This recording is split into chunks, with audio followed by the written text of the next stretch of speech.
أعوذ بالله من الشيطان الرجيم. بسم الله الرحمن الرحيم.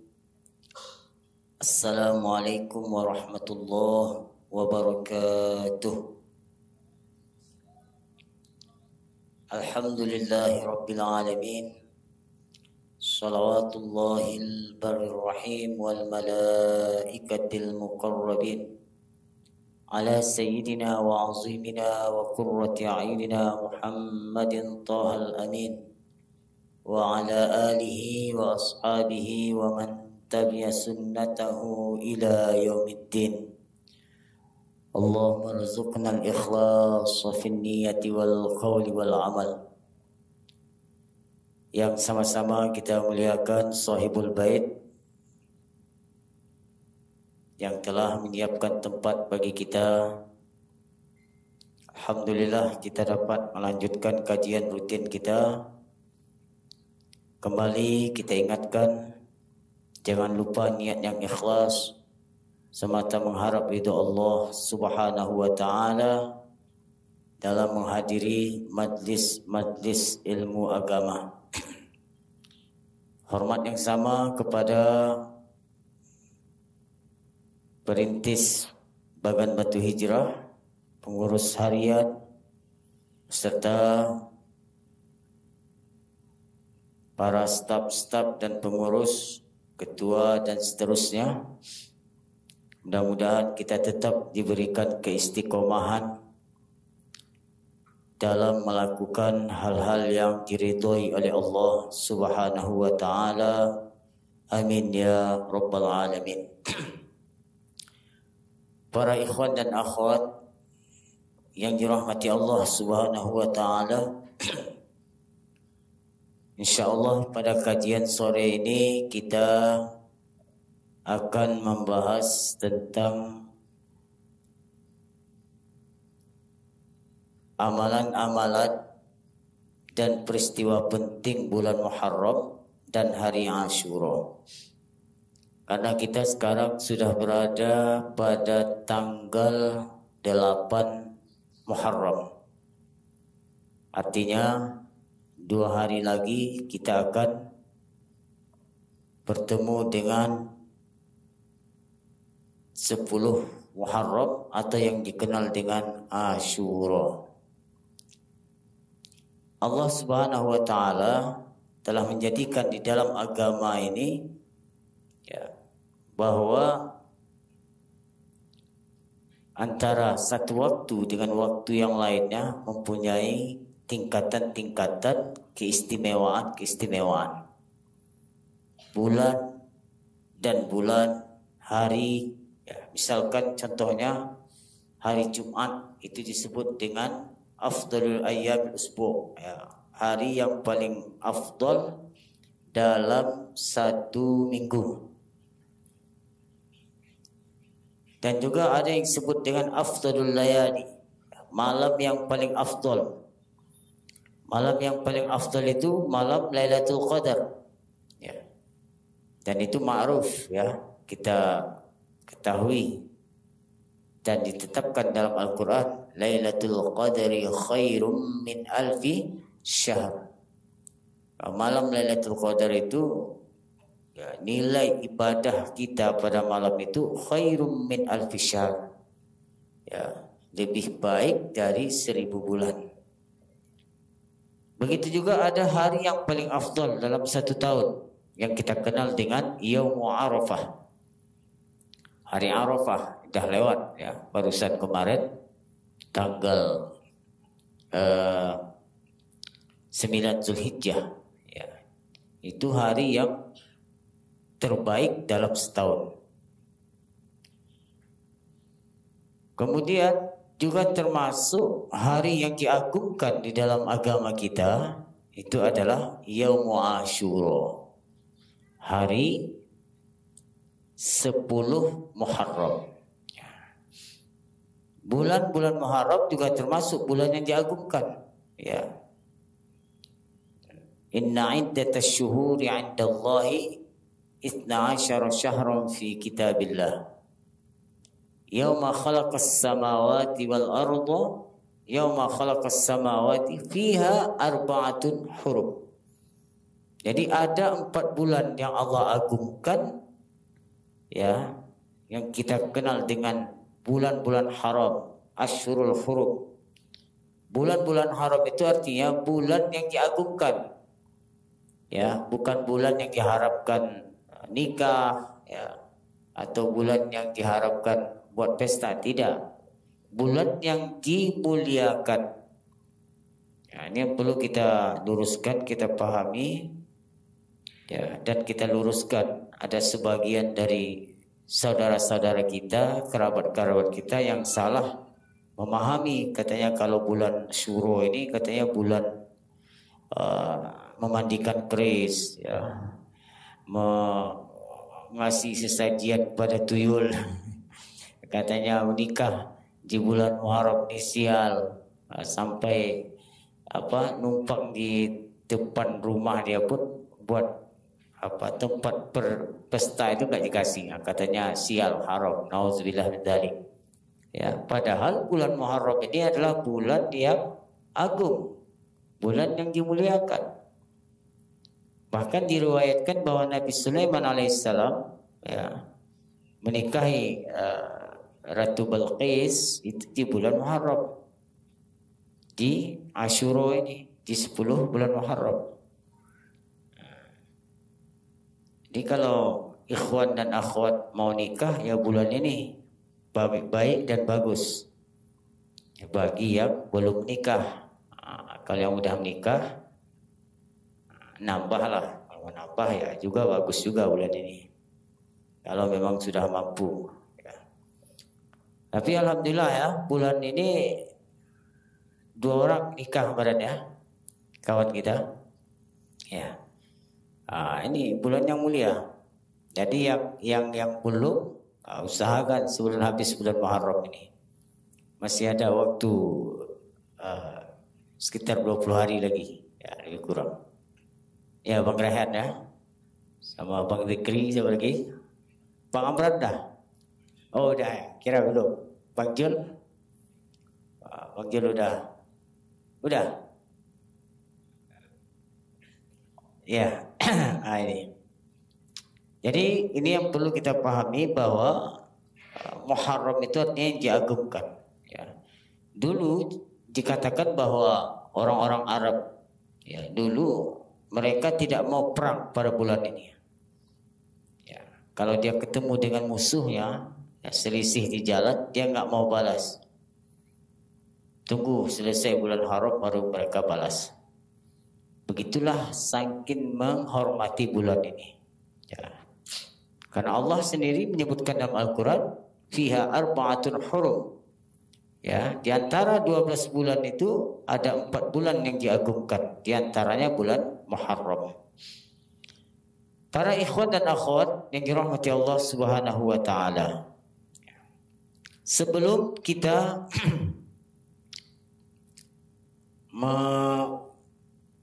membahas beberapa amalan-amalan yang dianjurkan di bulan Muharram ini, baik itu dari hadis atau dari perbuatan para orang-orang soleh, ya. Di sini kita ingin sampaikan bahwa peristiwa yang bersejarah dalam sejarah Islam yang terjadi di bulan Muharram ini, ya, tepatnya pada tanggal 10 Muharram atau disebut dengan Asyura. Di antaranya apa? Di antara adalah sebutkan di sini, qala al-mu'allif rahimahullah, Asyura huwa al-ashir min al-Muharram,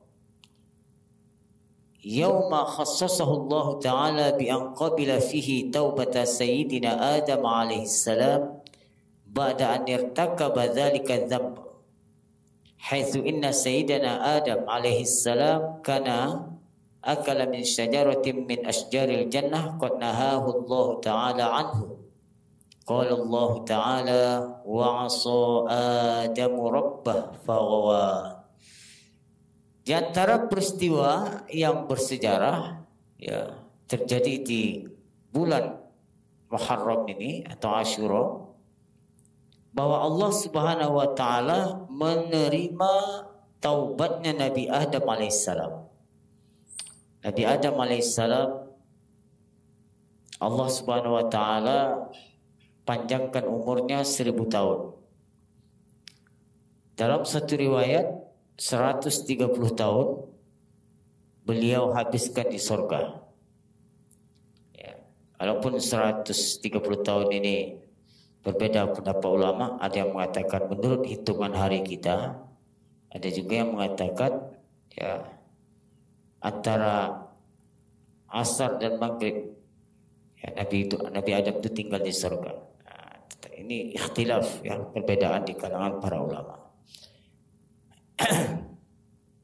Yang jelas ketika Nabi Adam alaihissalam, Allah larang untuk memakan atau mendekati pohon yang dilarang di dalam surga itu, ya.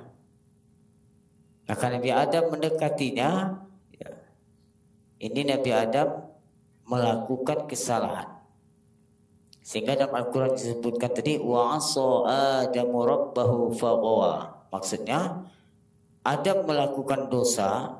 Dosa yang dilakukan oleh Nabi Adam itu dosa kecil yang tidak menjadikan dia hina.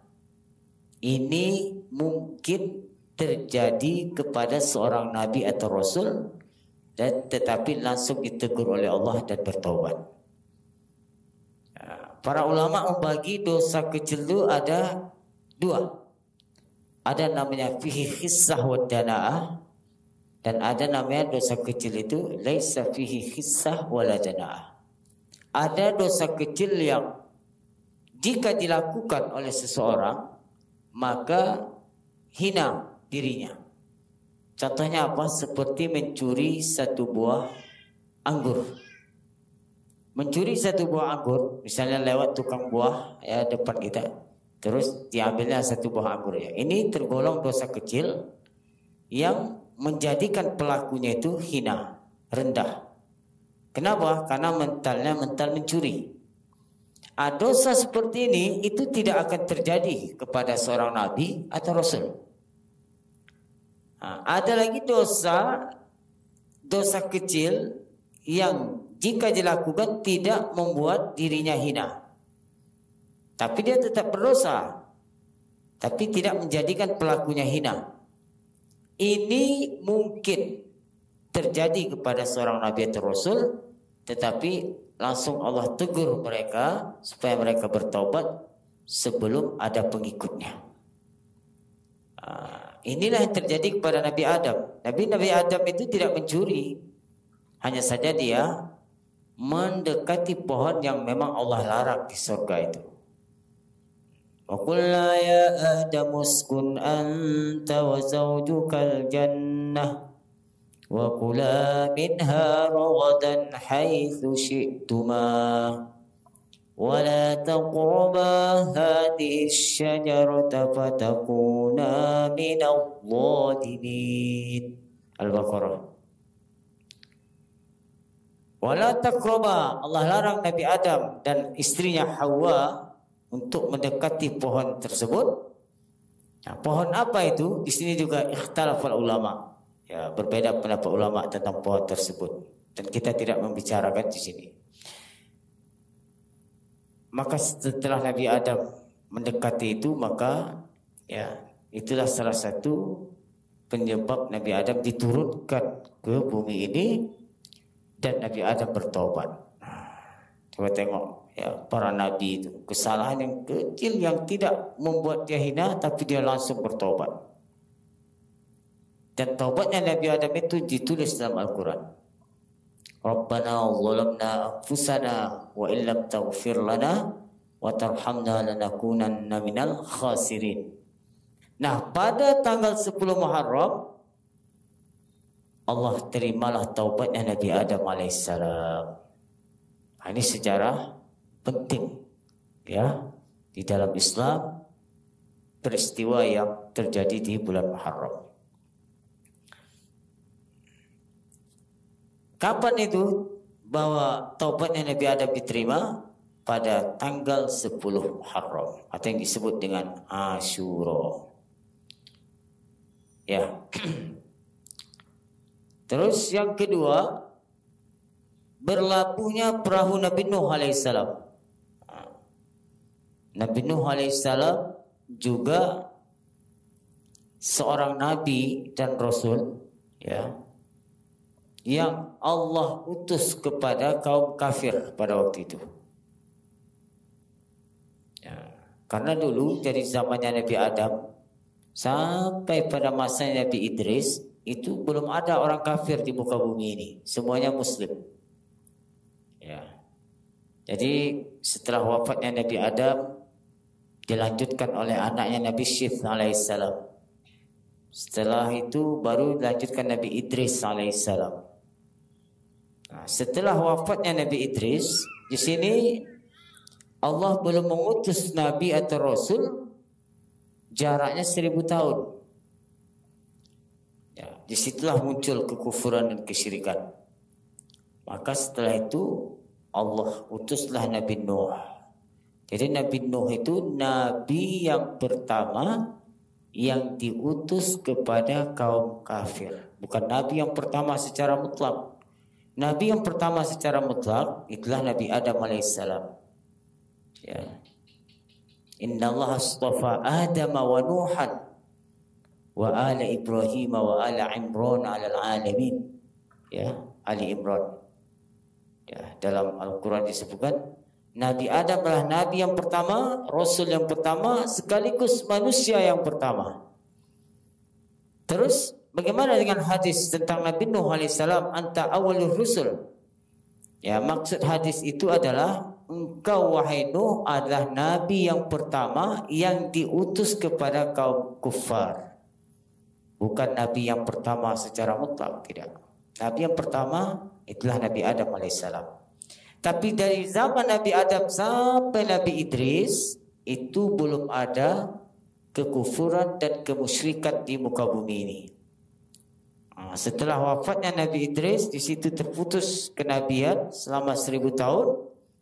Di waktu itulah muncullah kekufuran kesyirikan, barulah Allah utus Nabi Nuh alaihissalam. Makanya Nabi Nuh itu ya juga salah satu nabi yang ulul azmi kan. Ulul azmi itu artinya apa? Ya, derajat mereka juga tinggi dan kesabaran mereka luar biasa.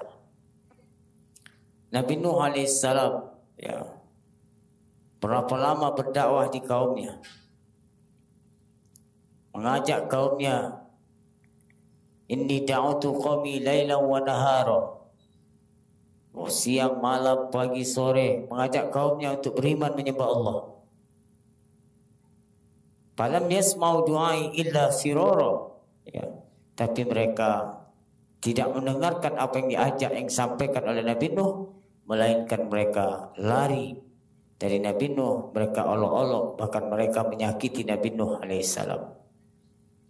Mereka katakan Nabi Nuh itu gila lah. Mereka katakan Nabi Nuh itu apa? Orang gila, ya. Bahkan mereka menyakiti Nabi Nuh, mereka pukul.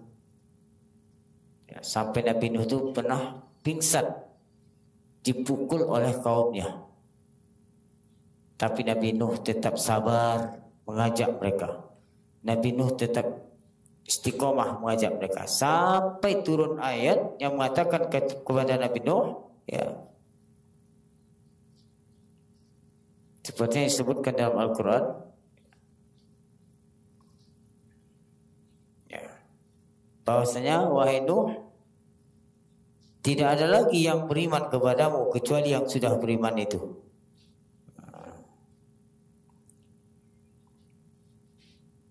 Maka Nabi Nuh ya diperintahkanlah oleh Allah Subhanahu wa taala untuk apa?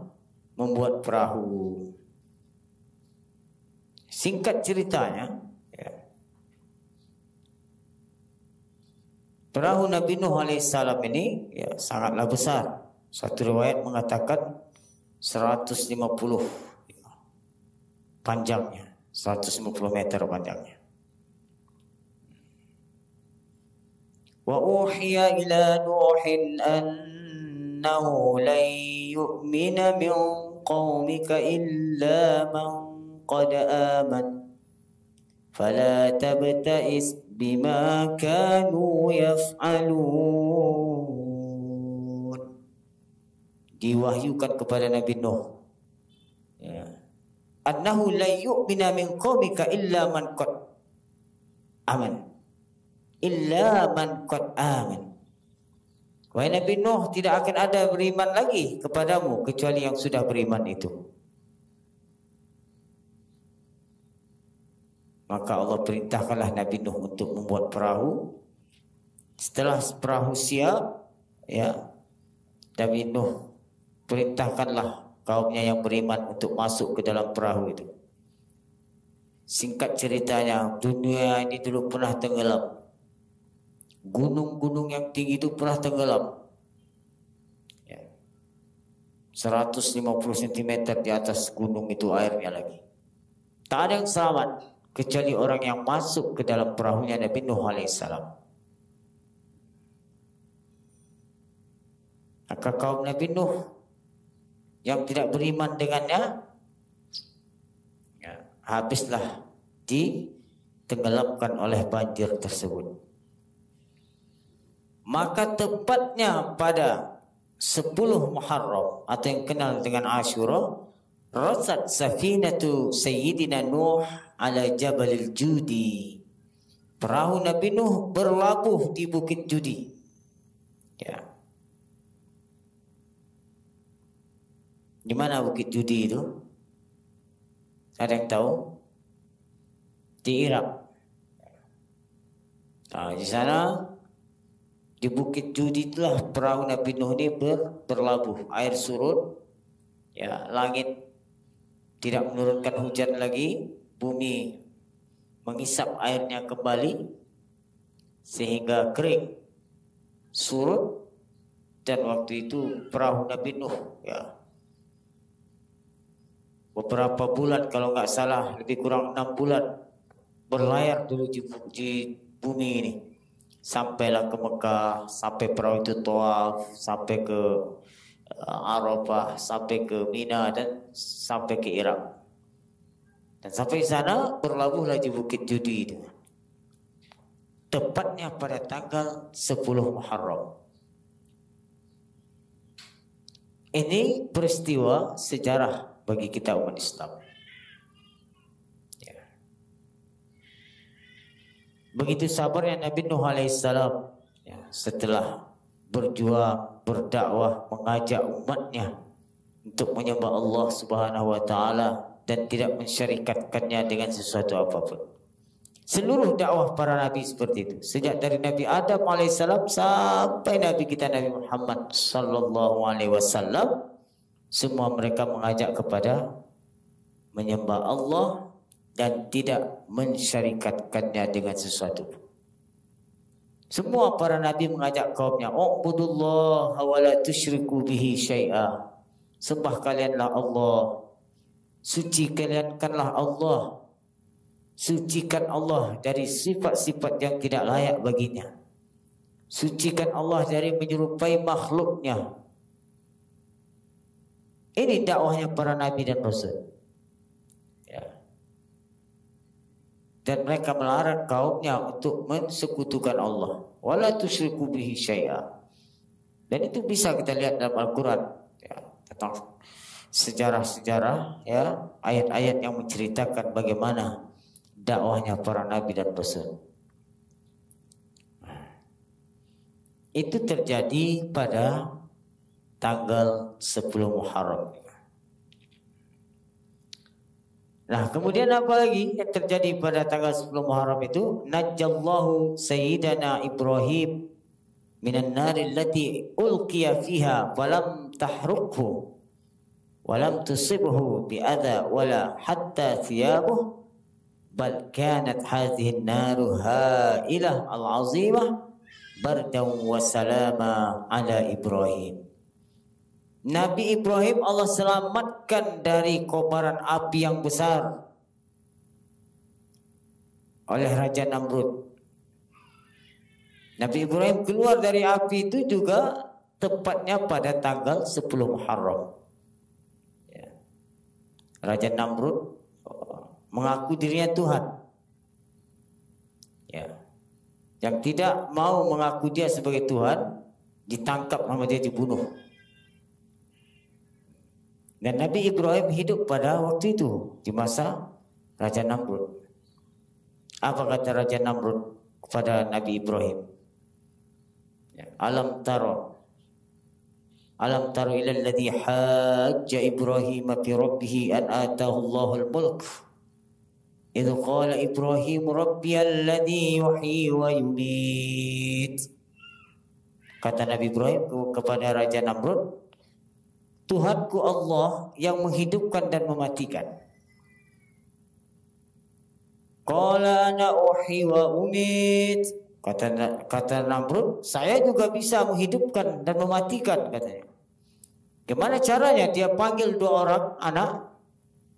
Yang satu dia bunuh, yang satu dia tinggalkan, tidak dia bunuh. Kata dia, inilah buktinya saya bisa menghidupkan dan mematikan. Tapi Nabi Ibrahim orangnya cerdas. Ya. Fatana. Nabi itu semua cerdas. Apa kata Nabi Ibrahim? Seperti yang ditulis di dalam Al-Quran. Fa inna Allah ya'ti bisyamsi minal masyriq fa'ti biha minal maghrib. Allah menerbitkan matahari dari timur. Sekarang coba kau terbitkan matahari itu dari barat. Fabuhital ladzi kafar. Raja Namrud waktu itu terdiam 1000 bahasa, tidak bisa membantah Nabi Ibrahim alaihissalam. Kemudian dia marah, sakit hati, dia tangkap Nabi Ibrahim dan dia suruh pengikutnya untuk mengumpulkan kayu bakar, sehingga banyak sekali kayu bakar terkumpul.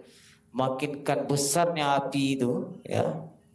Diriwayatkan bahwa mereka itu tidak bisa mengangkat Nabi Ibrahim itu untuk memasukkan ke api itu. Makinkan panasnya api, tidak bisa mendekat. Maka mereka buatlah seperti ketapel gitu. Jadi mereka lemparkan Nabi Ibrahim itu dari jauh, sehingga masuklah Nabi Ibrahim ke dalam api itu. Tapi dengan kekuasaan Allah Subhanahu wa taala, api itu berubah menjadi bardam wa salama. Dingin, bukan panas tapi dingin. Nabi Ibrahim tidak terbakar. Jangankan kulitnya, pakaiannya pun enggak terbakar. Yang terbakar itu hanya tali yang mengikat tangan dan kakinya saja. Adapun bajunya, kulitnya tidak ada terbakar. Inilah bahwa api tidak bisa membakar kecuali dengan izin Allah. Pisau tidak akan bisa memotong kecuali dengan izin Allah Subhanahu wa taala. Ketika Nabi Ibrahim mengoraskan pisau ke lehernya Nabi Ismail, ternyata pisau itu tidak bisa. Ini menunjukkan apa? Bahwa sebab dan akibat dua-duanya terjadi dengan ciptaan Allah Subhanahu wa ta'ala. Ya, jadi kita makan kenyang kalau itu diizinkan oleh Allah. Kalau Allah nggak izinkan, nggak kenyang-kenyang kita. 10 piring makan tak kenyang-kenyang. Tapi jika Allah kehendaki nasi yang berupa sebab tadi, maka di situ Allah ciptakan rasa kenyang. Haus, ya, sebabnya kita minum, atau air sebabnya menghilangkan haus dahaga. Kalau diizinkan Allah Subhanahu wa taala. Tapi kalau Allah tidak izinkan, ya, satu drum pun kita minum enggak hilang-hilang hausnya. Tapi dengan izin Allah, haus ciptaan Allah, ya. Kemudian Subhanahu wa taala menyelamatkan Nabi Ibrahim dari kobaran, ya, panasnya api Namrud pada waktu itu. Kemudian Allah hinakan Namrud itu. Namrud itu matinya tahu, dibunuh oleh seekor nyamuk. Ya. Jadi ada nyamuk masuk ke lubang hidungnya, bertahan di situ 3 hari. Namrud kebingungan bagaimana cara mengeluarkan nyamuk ini, tak keluar-keluar. Akhirnya dia suruh anggotanya untuk memukul-mukul badannya, memukul kepalanya sampai dia mati. Nah, Allah hinakan dia di dunia ini. Ya. Apalagi di akhirat. Ya. Hina dia kan, mati dibunuh nyamuk, mati digigit nyamuk. Kalau digigit ular kobra, masih mending lah ya kan. Ini mati digigit nyamuk. Fir'aun gitu juga Allah hinakan di dunia ini, Allah hinakan. Apalagi di akhirat nanti.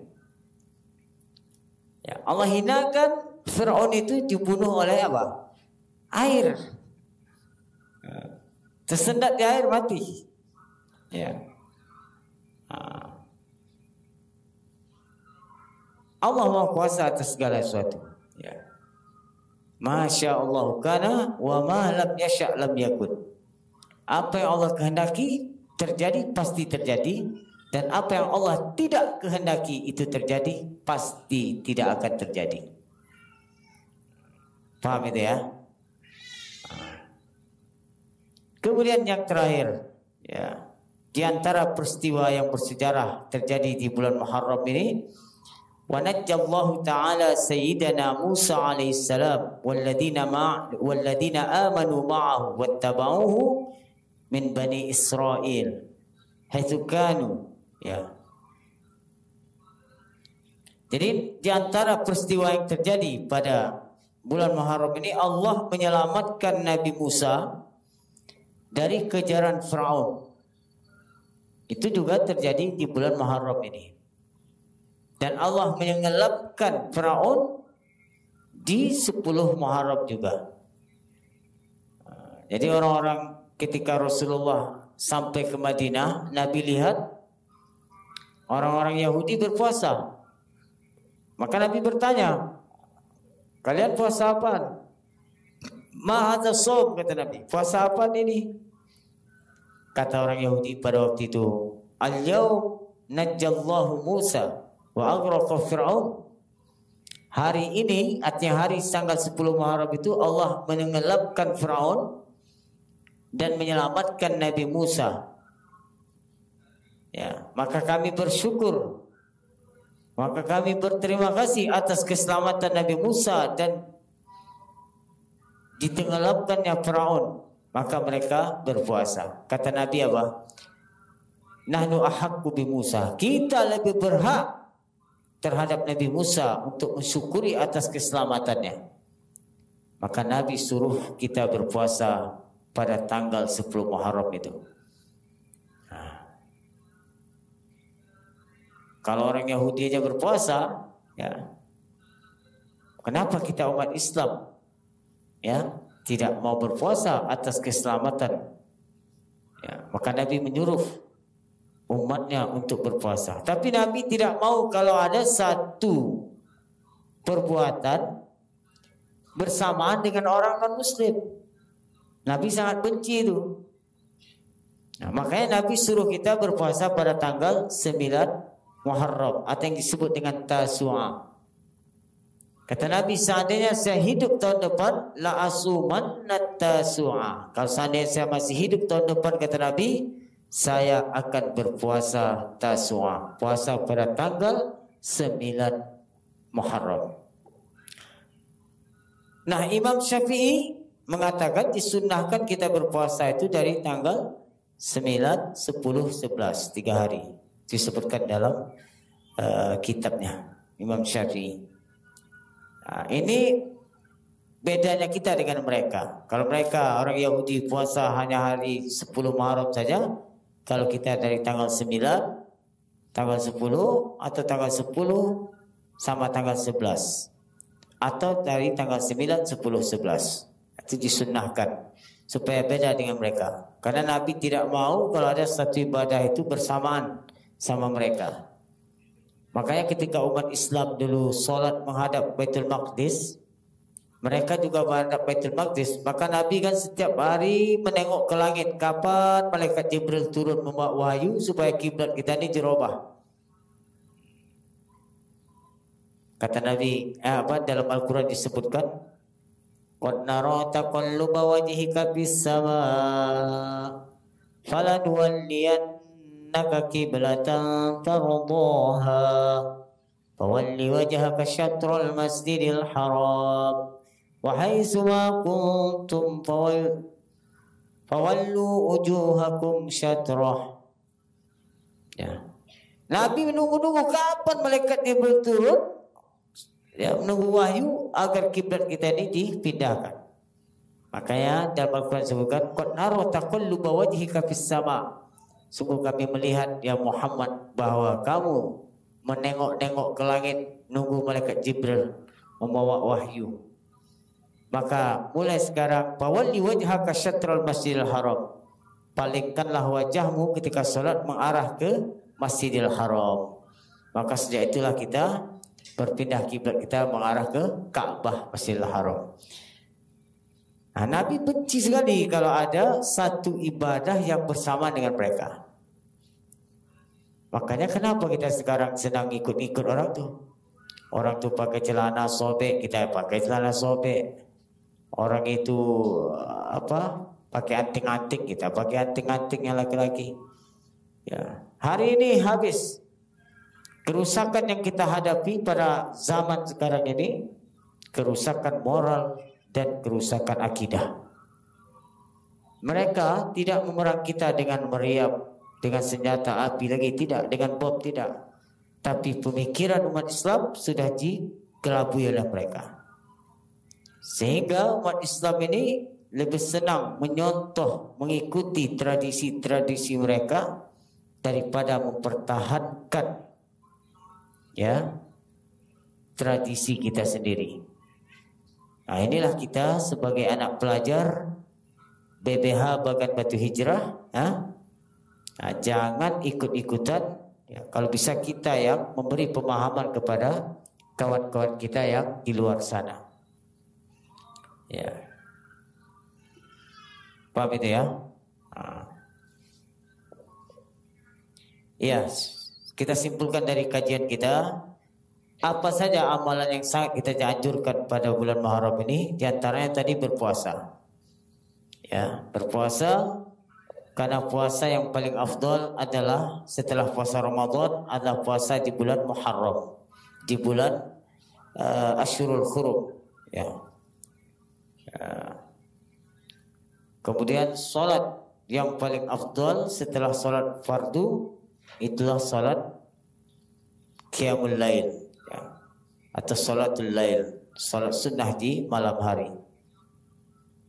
Kemudian yang kedua, apalagi yang sangat kita anjurkan, berpuasa pada tanggal 10 Muharram itu, kata Nabi, ya, yukaffiru as-sanatal madiyah, bisa melebur, menghapuskan dosa kita setahun yang lalu.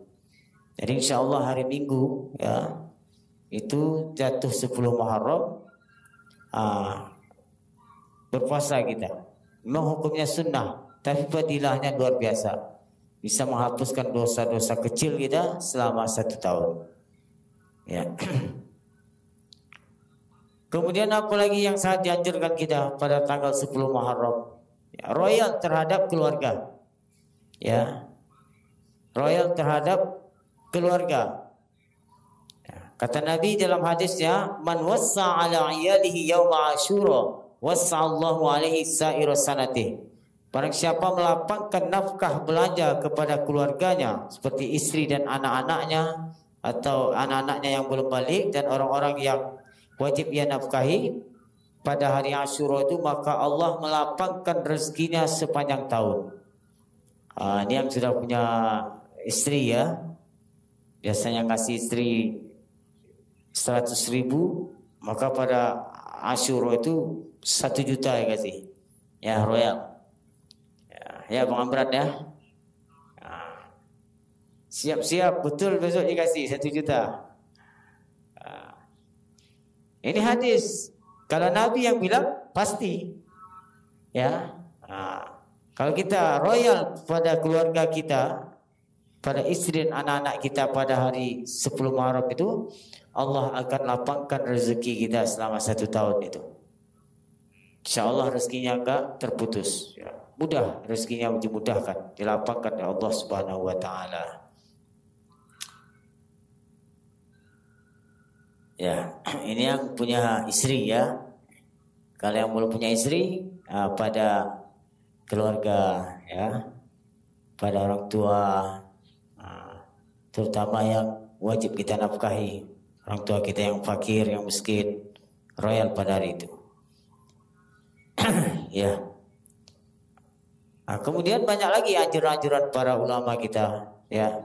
Walaupun tidak disebutkan dalam hadis secara khusus seperti menjenguk orang sakit, bersilaturahim, ya berzikir. Ini semuanya dianjurkan baik di 10 Muharram ataupun di selain 10 Muharram.